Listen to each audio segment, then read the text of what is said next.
I remember you were sailing with the Grant Dalton on Aimer 1, and then you skipper on Movie Star, and now on Telefonica Blue.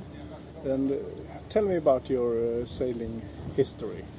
Oh, that's a long time back. I started sailing as a little kid, like probably what most of the guys who made the profession out of the hobby. So I started like when I was 3 years old. I think my parents dropped me in a sort of optimist and pushed me off, and from there on it just developed. Of course, I always had the dream to sail around the world, because maybe some of the people still know the old days from Flyer, a Dutch boat that won the race twice. So that was one of my heroes, of course. And then I got the opportunity in 1985 and sailed around the world for the first time on a yacht called Phillips Innovator.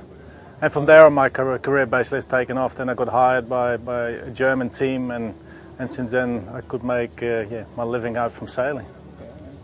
How many races around the world have you done?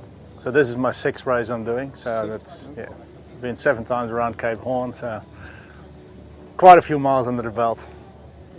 Quite a legend. Oh, I won't say legend, but like I've done lots of miles. Yeah, I went from the Optimist, I went to a little local Dutch class, and then to the 420, then I went to the Laser. And but I started actually sailing on the sea quite early. I was 17, 18 years old, and I got the opportunity, and from there on, it was way cheaper, of course, because I was a student, so you just had to hop on and go sailing instead of just have to look after your own gear. And so lots of dinky sailing, and I still love dinky sailing. It's actually one of the things I'm going to buy now when I'm coming back, and so I can just go in the evenings, have a little stroll around just by myself. Can you tell me about some great moments from your sailing life?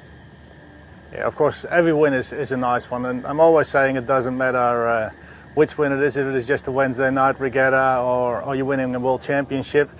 For me, it's always nice when you win. So there are, of course, some highlights. Of course, winning a world championship or a European championship, or even like a national championship. That's, of course, maybe that's the most for your ego. But in general, winning is just always good. So that's always a highlight.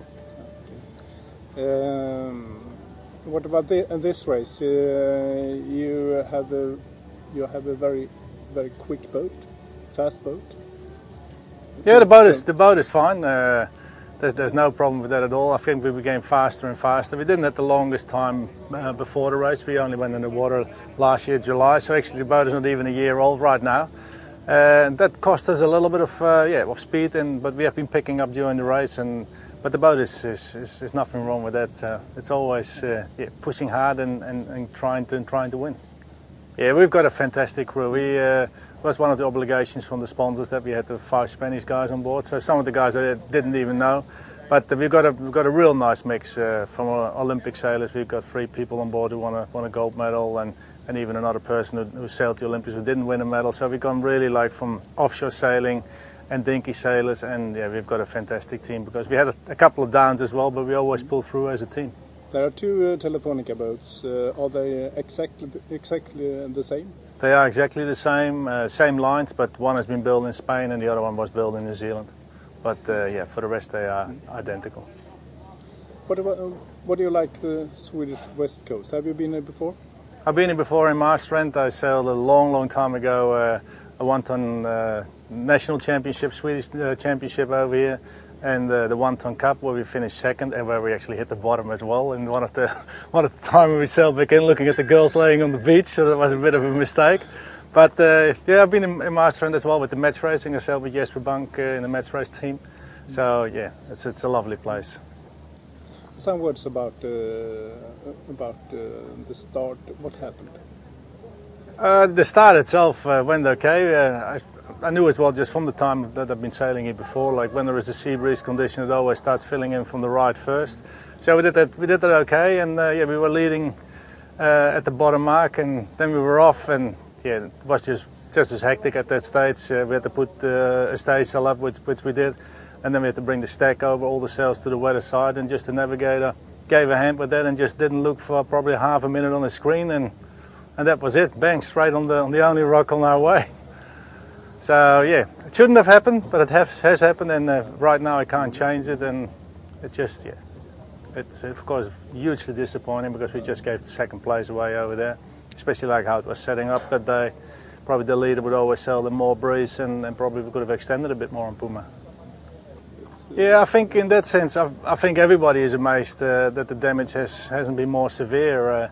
We know that the daggerboard, well, we basically hit the rock with the daggerboard and then we spun around, but the daggerboard has pushed through its case, and then it basically got stopped by the main bulkhead, who was damaged. But there was no structural issues around where the keel pins are or where the rams are attached to the keel.